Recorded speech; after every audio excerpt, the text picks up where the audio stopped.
Section 12.4 The State's Methods. The state's methods to gain and extend its control and enlarge its wealth and power have varied over time and with the specific economic and political forms characteristic of the state. Despite this variety, several almost universal activities identified by Tilley and others remain essentially constant. These are the four supporting activities of war-making, internal dominance, protection, and the extraction of wealth. In war-making, the state engages in eliminating or neutralizing their rivals outside the territories in which they have clear and continuous priority as wielders of force. War-making occurs as the state attempts to achieve dominance over its internal competitors in order to obtain direct or indirect control over more territory to access resources and markets. War-making can and has greatly facilitated the state's ability to protect and enrich itself and its subjects. To engage in war-making obviously requires an enormous infrastructure, specifically a large, well-equipped standing army, and the ability to project power outside the state's borders. To acquire an army that can project the necessary power requires enormous taxation, technological development, heavy industry, and a military bureaucracy.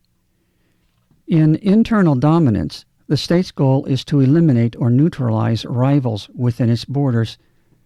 To this end, it employs police, paramilitary organizations, and militias, such as the National Guard. This effort also requires a large bureaucracy supported by taxation, an effort which itself is enforced by the means of internal domination. Also necessary is successful war-making, that is, the development of a sufficient threat to keep enemies out of its territory so it may achieve internal dominance. Protection is the payback for their subjects' support of war-making and internal dominance. Should the state fail in this, or, more ominously, begin to exploit its subjects, it is likely to face an internal challenge to its monopoly in the form of revolution. Protection is supplied by the military, police forces, and legislation. Protection, the third supporting activity, can take many forms, including but not limited to protection from threats external to the nation, protection from criminal forces within the state, and protection or preference of one group over another within the state's borders. The last form carries considerable risk should the discriminated group decide that they have had enough. However, this activity is very common, existing even in the United States. As with the first two activities, war-making and internal dominance, it is obvious that a large and well-funded bureaucracy is needed to provide protection. To pursue the first three activities, the state must extract wealth from any source it finds. Internally, extraction primarily comes from taxes of various kinds. In times of stress or in lawless states, it may come from the confiscation of money or other hard assets, such as land. The state may also acquire wealth from external sources. Before modern times, it was common to confiscate a conquered people's gold or other precious metals.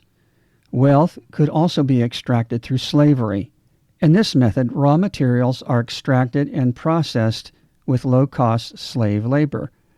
The resources are thus obtained at a much lower cost, allowing the seller to pocket a substantial profit from both the raw resources and the finished goods made from them. Slavery may also be used to produce finished goods. Since the labor cost is low, enormous profits are achieved. Globalism has given a unique twist to slavery. In its desire to expand, China has chosen to develop a three-class society: the political elite, the commercial class, and the slave class. The slave class is composed of an enormous number employed in the production of electronics and other products consumed by the West. Thus, we have a nation enslaving vast numbers of its own people. By this slave labor, the Chinese political elite, commercial class, and foreign corporations amass enormous wealth. You may recall that communism claimed to abolish all class distinctions.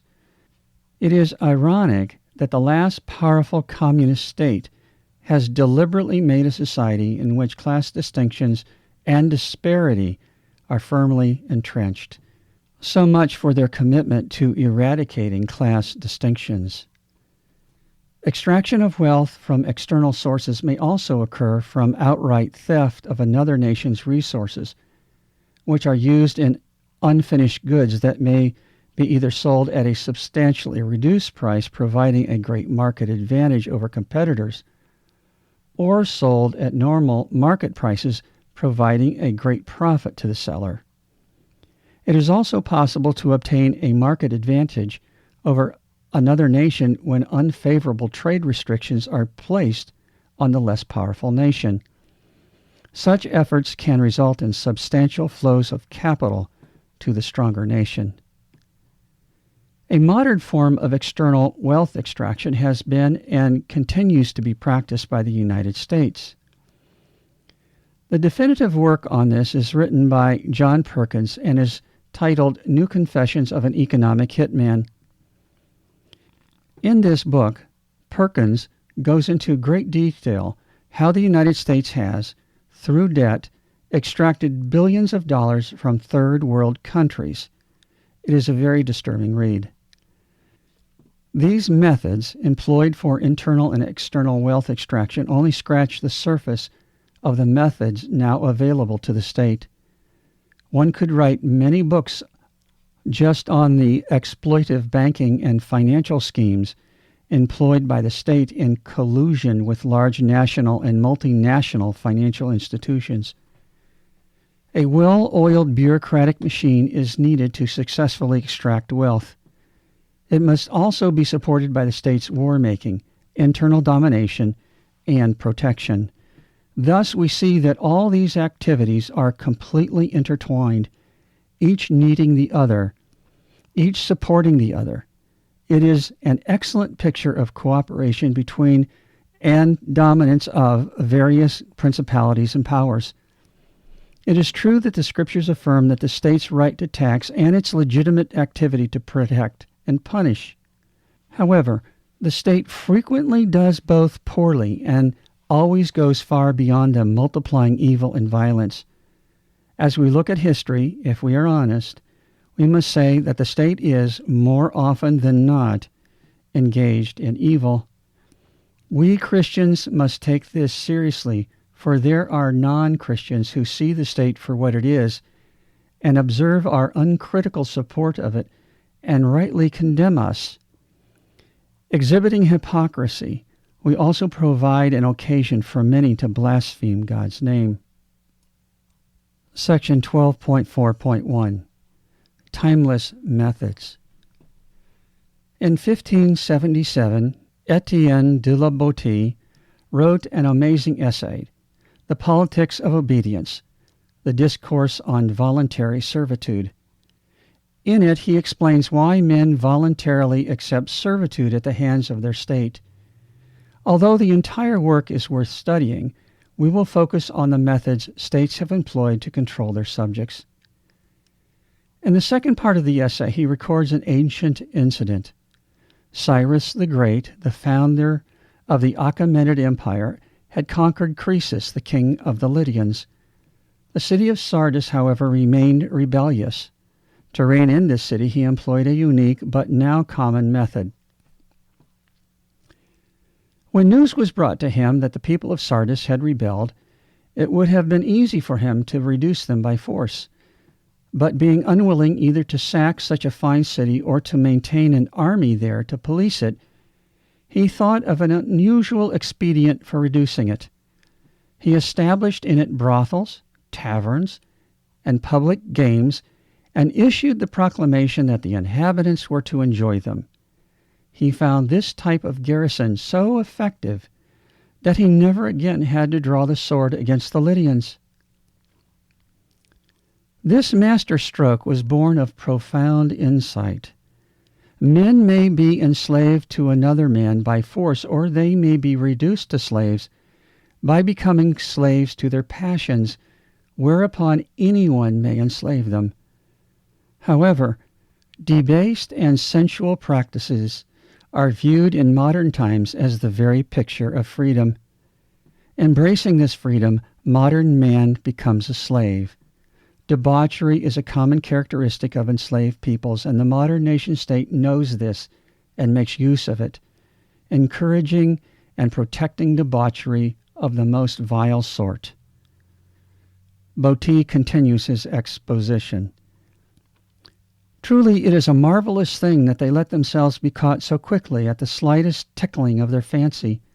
Plays, farces, spectacles, gladiators, strange beasts, medals, pictures, and other such opiates, these were for ancient peoples the bait toward slavery, the price of their liberty, the instruments of tyranny.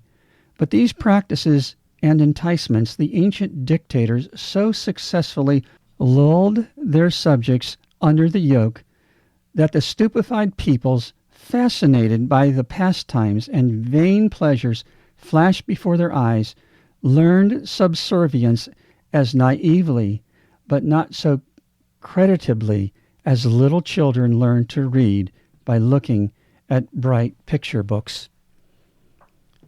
In our modern times, we have all this and more to lull us into slavery.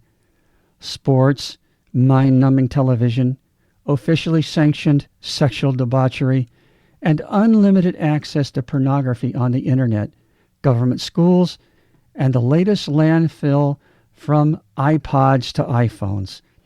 Slavery comes easily when you are uneducated and enamored with trinkets. The decay of American education also fits the ancient method. No thinking person would claim that our government schools educate. Our students can barely read or perform simple mathematics, let alone think critically. Just look at the amount of remediation necessary in our universities. No, America does not educate. It indoctrinates slaves. Slaves are not educated, and so it is in many modern states that employ this method. Another common method of control and manipulation when undertaking an action not in the interest of its citizens is to claim with great passion and conviction that it is for the people. In modern American politics, it is always for the children. In Rome, they never undertake an unjust policy, even one of some importance, without prefacing it with some pretty speech concerning public welfare and common good. The last and most effective method the state had for control over its subjects was sharing its plunder from other states and plunder from disfavored groups within the state.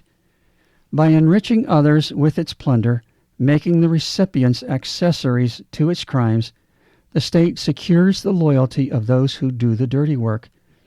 It works just as well today as it did in antiquity. All these methods have been and continue to be employed by all states. Section 12.4.2 Methods of early European nation-states and the USA. The methods employed by the early United States and European states prior to the development of the modern state were largely the classical methods of war-making, internal domination, protection, and wealth extraction. War-making was used to extend the state's territory, ward off other national competitors, and force the opening of foreign markets. Internal domination largely took the form of taxation. Protection was provided by war-making, courts, and laws, and early police forces. Internal wealth extraction was principally achieved with taxation, which could be burdensome. External wealth extraction frequently came from colonies that could be exploited for both cheap labor by outright slavery and natural resource stripping. Examples of colonial enslavement and resource extraction are the European, African, Americas trade triangle, British India, Belgium Congo, China's Opium Wars, and the United States genocidal war against the Indians in black slavery. British Prime Minister Benjamin Disraeli, in a moment of honesty, revealed how much has been deliberately hidden and obfuscated in Britain's evil past when he said, "If the history of England be ever written by one who has the knowledge and the courage, and both qualities are equally requisite for the undertaking, the world would be more astonished than when reading the Roman annals by Niebuhr. Generally speaking, all the great events have been distorted, most of the important causes concealed, some of the principal characters never appear, and all who figure are so misunderstood and misrepresented that the result is a complete mystification and the perusal of the narrative about as profitable to an Englishman as reading the Republic of Plato or the Utopia of More, the pages Gaudentio di Luca, or the Adventures of Peter Wilkins." This quote could be used to describe any nation. King Leopold II of Belgium in 1885 obtained ownership of 905,000 square miles of what was then called the Congo Free State. This new acquisition was essentially a corporation owned by the king. The corporate status of the region existed between 1885 and 1908, when at that time it was taken over by the Belgian government. This corporation was used to extract the region's immense latex resources with slave labor. During these years, some of the worst colonial abuses occurred, and it is estimated that as many as 10 million natives died as a result. News of these abuses made their way to Europe, and Leopold was forced to abdicate, and the Congo Free State was no longer his private corporation, but became a colony administered by the Belgian government. At this time, the worst of the abuses ended, but forced labor continued. Britain, its Caribbean colonies, colonial America, and Europe participated in the Atlantic Trade Triangle. Admiral Sir John Hawkins is thought to have been the first to ply the Atlantic Trade Triangle from 1554 to 1555. Finished goods were manufactured in Europe and transported to Africa, where slaves were purchased. These slaves were transported to the Caribbean and colonial America, where they produced sugar, tobacco, and cotton. These raw materials were then transported to Europe to be converted into finished goods, including textiles and rum. The slave trade, in particular, brought a handsome profit to the maritime investors. The British monopolized the Atlantic slave trade. Fortunately, however, the British Parliament, with the Act for the Abolition of the Slave Trade, passed by Parliament on March 25, 1807, attempted to end the Atlantic slave trade by imposing a fine of £100 for every slave found aboard a British ship. On August 1833, the Slavery Abolition Act outlawed slavery in British colonies. The Christian United States was not so enlightened, for this former British colony had to fight a great civil war, killing nearly 700,000 of its citizens to end slavery. Other notorious British activities include the Irish potato famine, the 200-year rape of India, the forced addiction of the Chinese to opium in the Opium Wars, and various activities in the Near East during the interwar period. Colonial America, and then the United States, continued Britain's sins and added some of its own to the list. As mentioned above, the U.S. participated in the Atlantic Trade Triangle, importing slaves and employing them in the production of tobacco and cotton. Just as evil was the confiscation of American Indian lands, which began at the start of the colonial era. The attitude of these early Americans is captured in a speech given by Ezra Stiles, a prominent New Englander and president of Harvard University. In this speech, he describes the British settlers as the new Israel inheriting the land of promise, while the Indians are Canaanites. The westward expansion into Indian lands accelerated as government land grants were made available. This was greatly aided by the popular notion of manifest destiny, the belief that the United States was to spread from the Atlantic to the Pacific. This resulted in not only a massive effort to displace the Indian from his land, but a de facto genocidal war. However, Germany's Lebensraum of the 1930s was criminal, but America's manifest destiny was virtuous in America's eyes. By the middle of the 20th century, many of the above-mentioned methods lessened in importance, but they remain in use today, albeit in different or limited forms.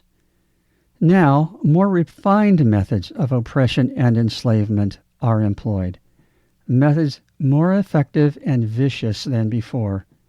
However, the first half of that century would see the greatest and most vicious use of war-making the world had ever seen, and at the same time the greatest enslavement and murder of subjects by their own states and communist countries.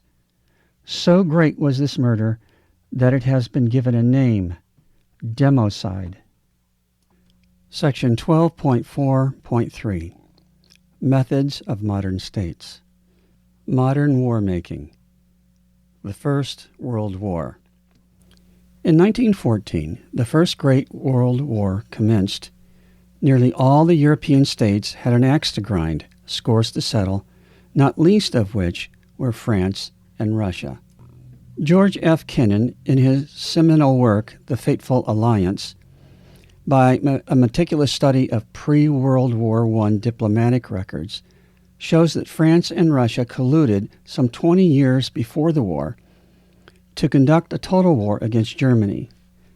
Contrary to common belief, Germany was not the primary cause of the war. One learns this by studying diplomatic records of each nation and by reading the private communications of the American, British, French, Russian, and German geopolitical players. The reason for this collusion was to prevent Germany from economically dominating the European continent. At the time, Germany was becoming an economic powerhouse, ready to exercise economic hegemony over the continent, as well as benefit handsomely from its access to developing Russian markets. England was also interested in stopping Germany's development for similar reasons. America's involvement was similarly driven. During the war, the United States had loaned large sums to the European powers at war with Germany. Near the end of the war, it looked like Germany might win. At this time, a delegation of European bankers and diplomats came to the United States, pointing out that if they lost to the Germans, they would be unable to pay back their loans to the United States. This and the massive wealth created in the armaments industry brought the United States into the war. There was nothing noble about our involvement. It was about dollars and cents.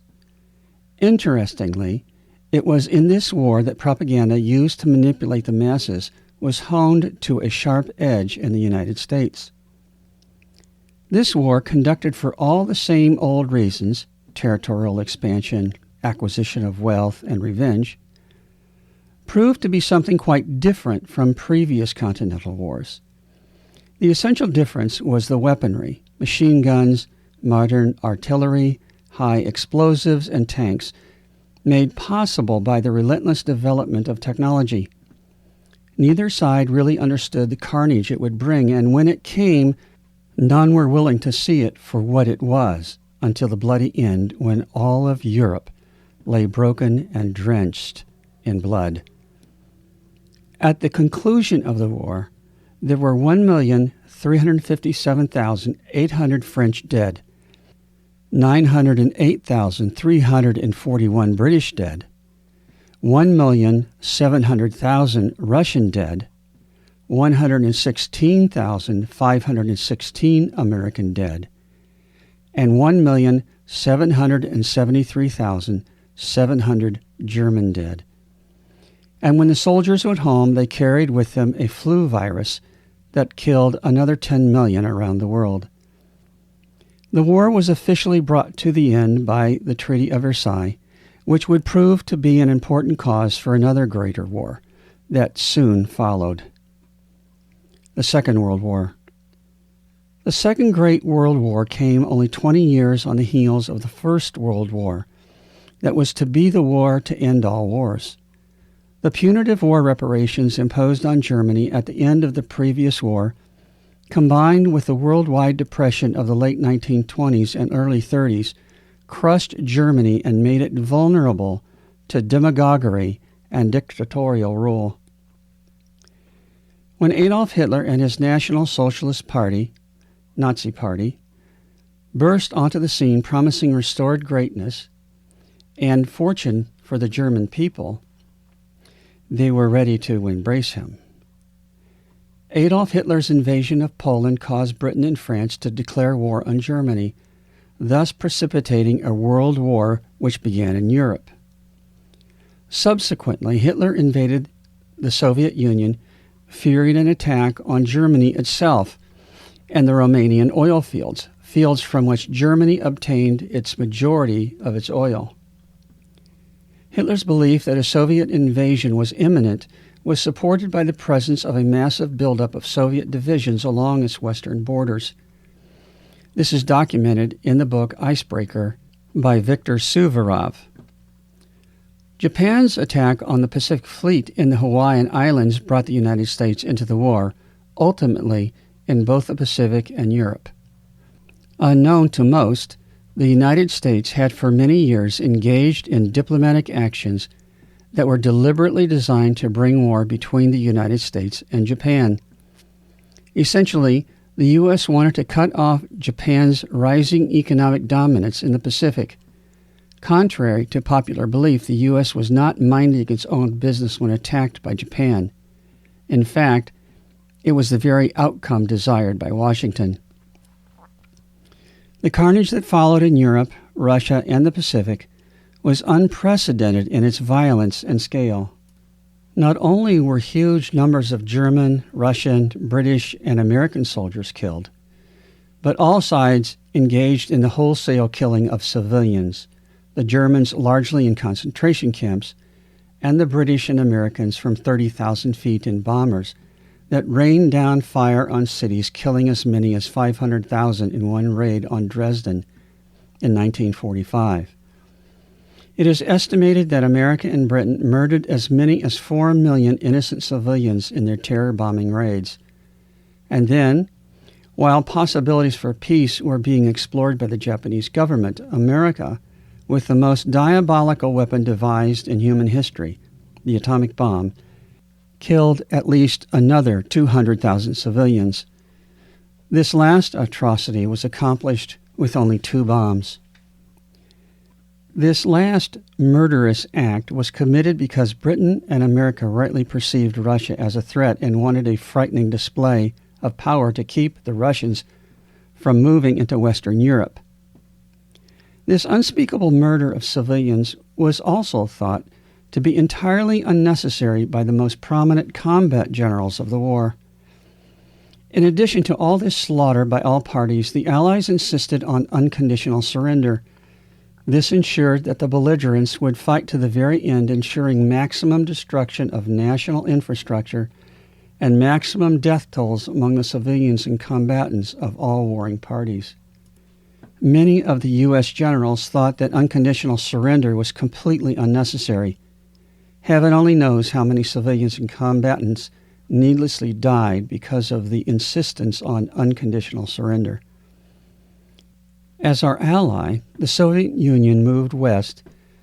Millions of European women in Germany and in Eastern Europe were raped. American soldiers had their turn with French and German women as well. It is an evil seldom recounted by the victors of the war.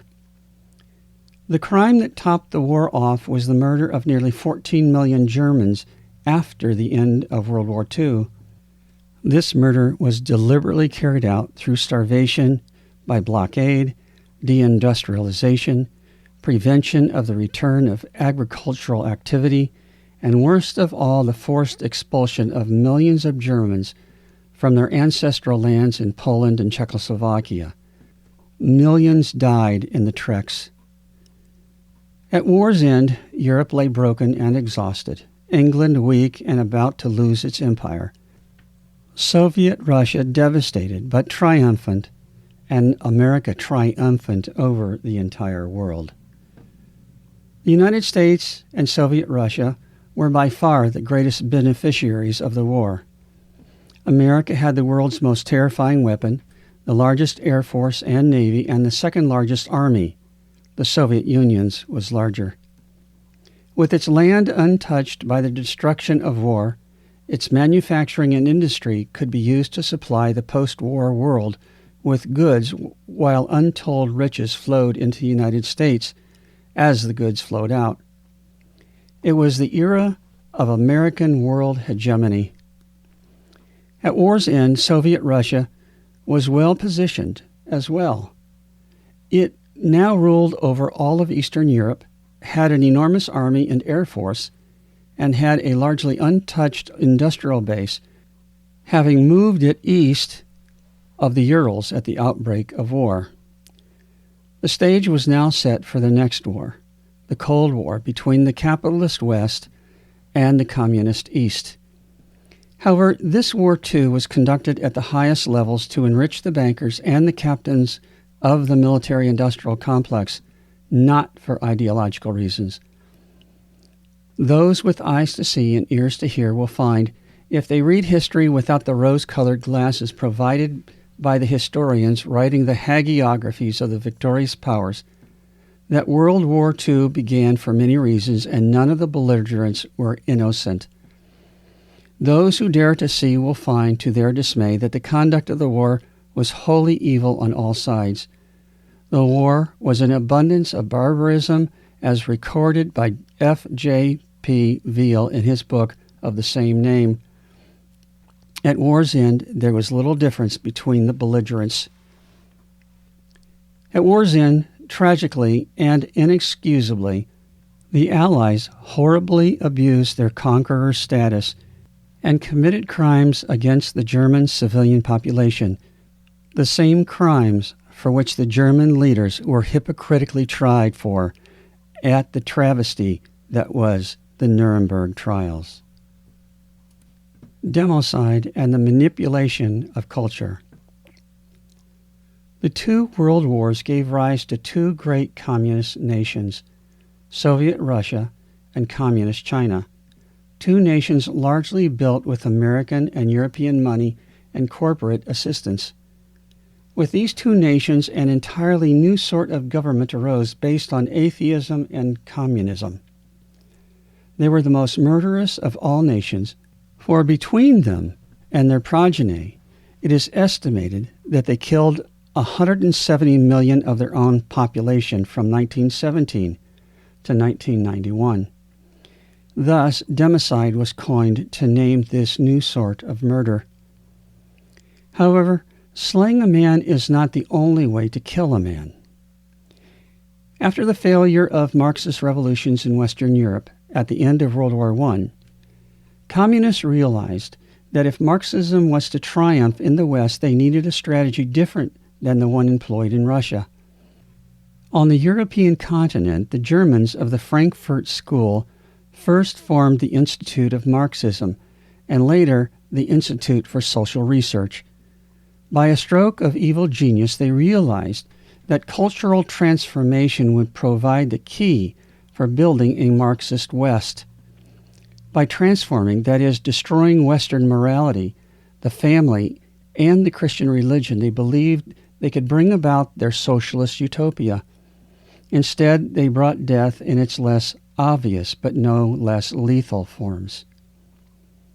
Through access to key political leaders, universities, media, and art, they have worked their cultural attack upon the West.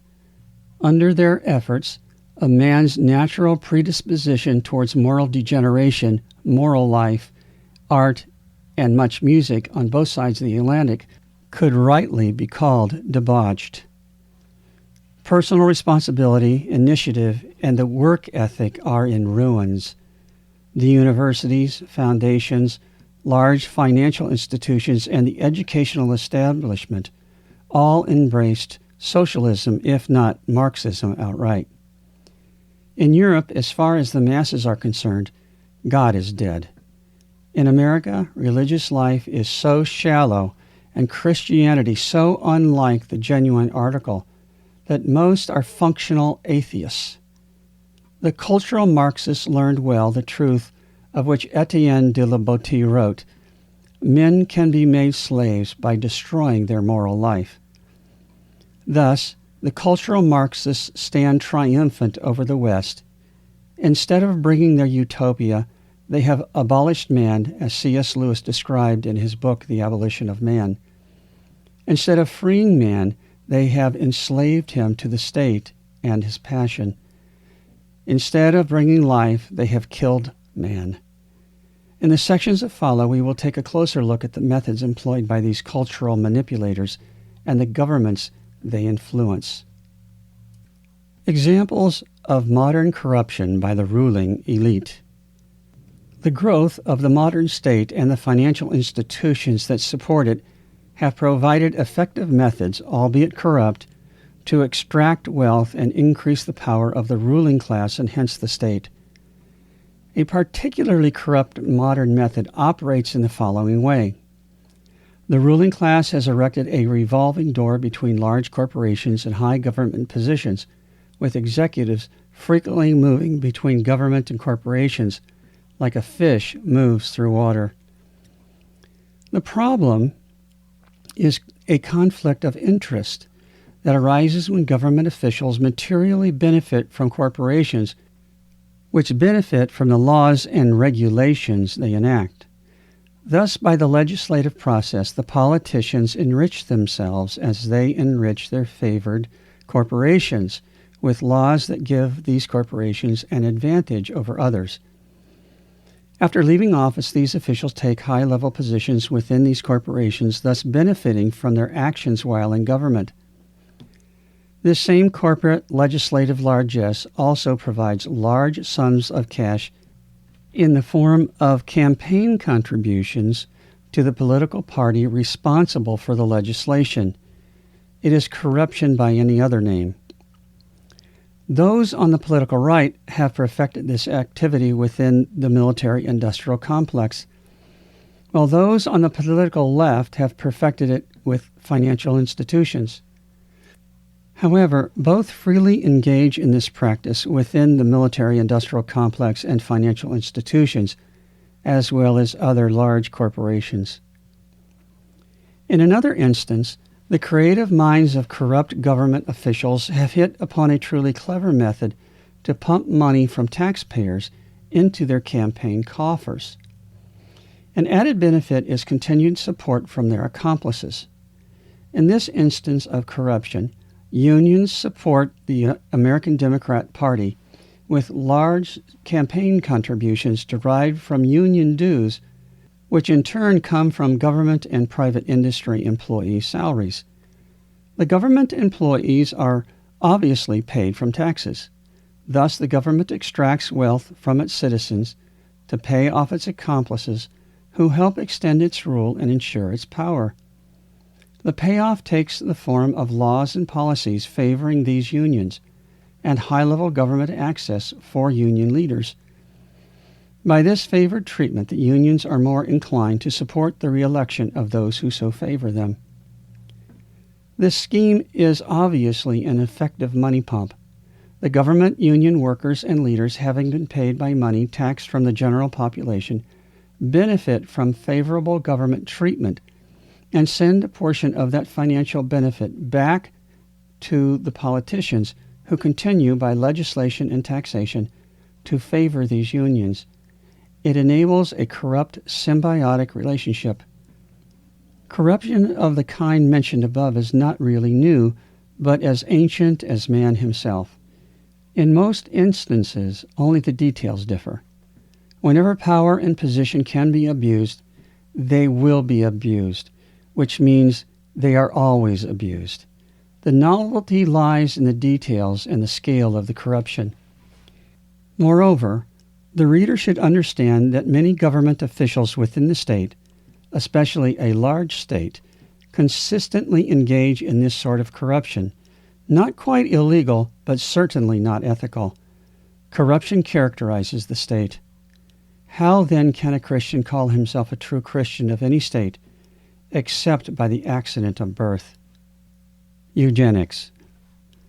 Eugenics is a movement whose end is the progressive improvement of human genetics or self-directed evolution. This effort is scientific in nature and was led by technocrats and scientists in cooperation with government leaders and government power. In its earliest form, the eugenesis primary method for human genetic improvement was forced sterilization of those deemed unfit to reproduce. Eugenics was very popular on both sides of the Atlantic, with America and Britain early adopters. The methods employed included education and laws restricting marriages and forced sterilization of those judged unfit to reproduce. These judgments were supported by statistical analysis of populations, examination of medical histories, and other efforts to assist the technocrats in their deliberations. In England, eugenics was supported by many social luminaries, politicians, the medical profession, and included the economists John Maynard Keynes and politicians Winston Churchill and Arthur Balfour. The Fabians, the British Socialist organization, also supported eugenics. Some of the more influential Fabians were Sidney Webb, H.G. Wells, and the famous playwright George Bernard Shaw. In the United States, eugenics found support from the likes of Theodore Roosevelt and Margaret Sanger, the founder of Planned Parenthood. Eugenics was embraced by many intellectuals and infected the federal government, medical profession, judiciaries, legislatures, and executive branches of many of the 50 states of the United States. In practice, eugenics was more class-based, since the statistical analysis of hereditary dysfunction and the perceived wisdom of the educated technocratic and governmental classes indicated that the lower classes suffered more from chronic illness, mental illness, and other genetic disorders that chronically polluted the human genetic pool by continuous breeding of individuals possessing these disorders. In the United States between 1907 and 1963, 64,000 people were forcibly sterilized. Germany was a late adopter of eugenics. With Britain and the United States leading the way, Germany under Adolf Hitler vigorously supported eugenics. Under the Nazi regime, approximately 450,000 were forcibly sterilized. During the Nuremberg trials at the end of World War II, those being tried for their eugenic practices cited the work done in Britain and the United States as justification for their actions. On many levels, the West's hypocrisy at the Nuremberg trials is difficult to stomach. At the end of the Second World War and the revelations of the Nazi eugenics program, the United States and Britain reconsidered their support and practice of eugenics, and over time it fell out of favor and was largely abandoned. Unfortunately, as we enter the 21st century, there is renewed worldwide interest in eugenics. With the advent of genetic engineering and the unbridled acquisition of power and control over subject populations enabled by technological advances, it is now possible to sterilize and even genetically engineer entire populations without their permission or knowledge. This is an attractive possibility for those now in power who have no moral compass other than what they think best. It is even possible by the release of biological weapons to easily exterminate large populations. Unfortunately, there are many who approve of such a crime, some of which have the ability and the money, such as Ted Turner, the cable TV pioneer. Although not part of eugenics, but based on genetic engineering, such control is also possible through the use of terminator seeds, seeds that produce crops that are sterile. That is, seeds from the current harvest cannot be used to grow the next season's crops. These seeds are now available and ubiquitous. Should a government decide to use these as a weapon, it could force large segments of its population or even other countries to yield to its demands or face starvation. Eugenics is an unspeakable evil, the very epitome of man assuming God's place and thereby becoming a devil. Those who embrace eugenics fail to understand that they are not at liberty to decide who is a fit human. The whole idea of making the genetic perfection of the human race an end to which men strive is itself a monstrous evil.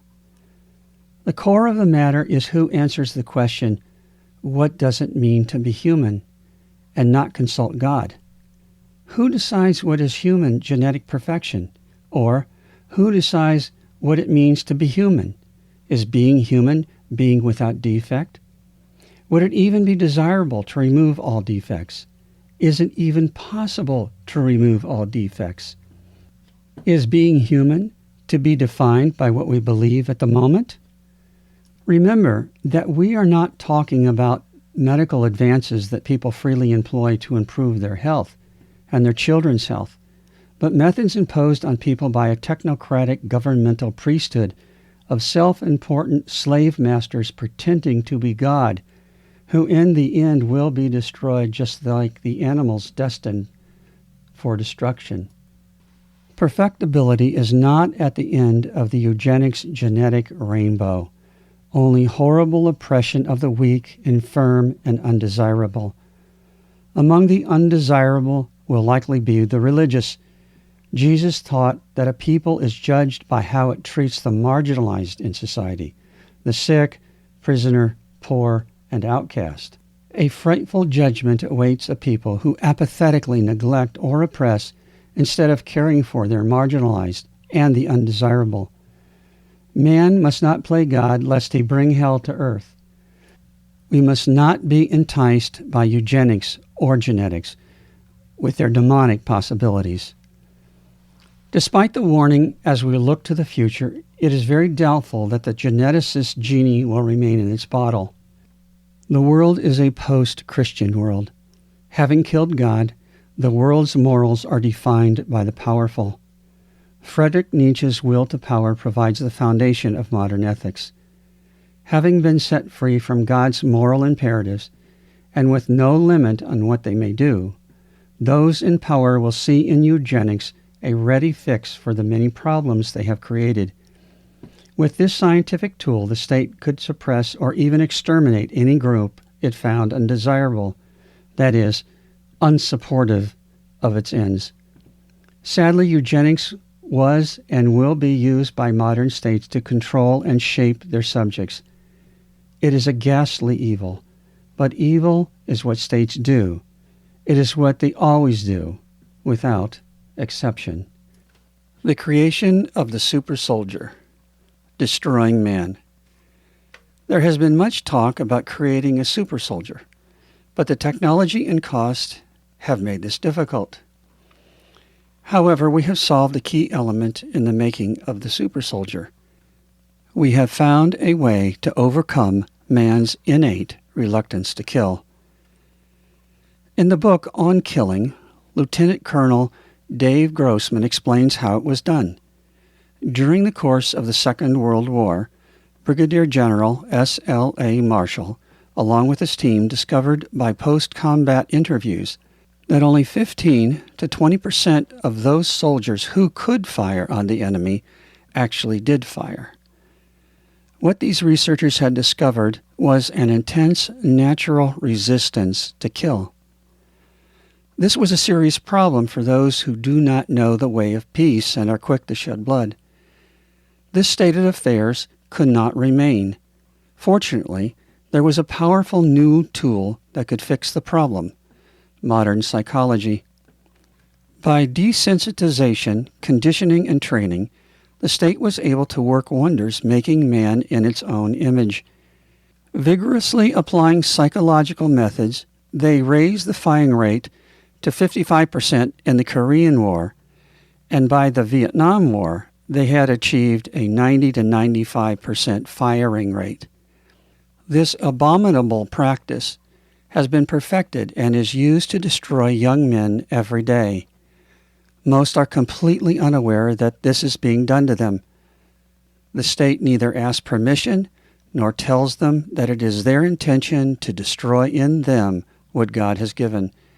It simply presumes to act like a demonic god and remakes them as it sees fit and throws them away after they use them up. But the state has not limited the application of these methods to the military, for they are now being applied to police and paramilitary organizations. The state has built an army of compliant killers ready to do its bidding. The application of these methods is appropriately called killology by its practitioners. That the state would act thus is beyond outrage, the very depths of evil and depravity. But I fear that if told, most would heartily approve, for it keeps them free. To the men who willingly give themselves over to these demonic remakers of men, I will let Leo Tolstoy and Henry David Thoreau speak. If their words were relevant in the 19th century, they are even more relevant now that we scientifically destroy the man who would be a soldier. To officers, Tolstoy writes, "From the beginning to the end of their service, I am alluding to officers in the active service. Their activity, with exception of the few and short periods when they go to war and are occupied with actual murder, consists in the attainment of two aims: in teaching soldiers the best methods of killing men, and in accustoming them to an obedience which enables them to do mechanically, without argument, everything their commander orders. In olden times, it used to be said, 'Flog two to death and train one,' and so they did. If at present the proportion of flogged to death is smaller, the principle nevertheless is the same. One cannot reduce men into that state, not of animals, but of machines, in which they will commit the deed most repulsive to the nature of man and to the faith he professes, namely murder, at the bidding of any commander, unless not only artful frauds, but also the most cruel violence have been perpetrated on them. And so it is in practice. One cannot cauterize out of a man all that is human and reduce him to the state of a machine without torturing him, and torturing not in a simple way, but in the most refined, cruel way, at one and the same time torturing and deceiving him. And all this is done by you officers. In this all your service consists, from the highest grade to the lowest, with the exception of those rare occasions when you participate in real war. If you have understood the criminality of military service, leave it and give preference to any other activity, though less advantageous. And to soldiers, Tolstoy says, if a soldier, before obeying the orders of his commander, must first decide whether it is not against the Tsar, how then can he fail to consider, before obeying his commander's orders, whether or not it is against his supreme king, God? And no action is more opposed to the will of God than killing men. And therefore, you cannot obey men if they order you to kill. If you obey and kill, you do so only for the sake of your own advantage, to escape punishment. So that in killing, by order of your commander, you are a murderer as much as the thief who kills a rich man to rob him. He is tempted by money, and you by the desire not to be punished or to receive a reward. Man is always responsible before God for his actions. And no power, whatever the authorities desire, can turn a live man into a dead thing, which one can move about as one likes. Christ taught men that they are all sons of God, and therefore a Christian cannot surrender his conscience into the power of another man, no matter by what title he may be called, king, czar, emperor. As to those men who have assumed power over you, demanding of you the murder of your brothers, this only shows that they are deceivers and that therefore one should not obey them. Shameful is the position of the prostitute, who is always ready to give her body to be defiled by anyone her master indicates. But yet more shameful is the position of a soldier always ready for the greatest crimes, the murder of any man whom his commander indicates. About Russian conscription and the destruction of the moral scruples of Russian men made soldiers, he writes, "On a fixed day they collect them, drive them together like a flock of sheep, and begin to train them in the military exercises and drill. Their teachers are fellows like themselves, only deceived and brutalized 2 or 3 years sooner. The means of instruction are deception, stupefaction, blows, and vodka. And before a year has passed, these good, intelligent, healthy-minded lads will be as brutal beings as their instructors." I asked a young soldier, "Come now, suppose your father were arrested and tried to make his escape." "I should run him through with my bayonet," he answered, with the foolish intonation particular to soldiers. "And if he made off, I ought to shoot him," he added, obviously proud of knowing what he must do if his father were escaping. And when a good-hearted lad has been brought to a state lower than that of a brute, he is just what is wanted by those who use him as an instrument of violence. He is ready. The man has been destroyed, and a new instrument of violence has been created. And all this is done every year, every autumn, everywhere, through all Russia in broad daylight in the midst of large towns, where all may see it. And the deception is so clever, so skillful, that though all men know the infamy of it in their hearts, and all see all its horrible results, they cannot throw it off and be free. Henry David Thoreau's words are equally penetrating.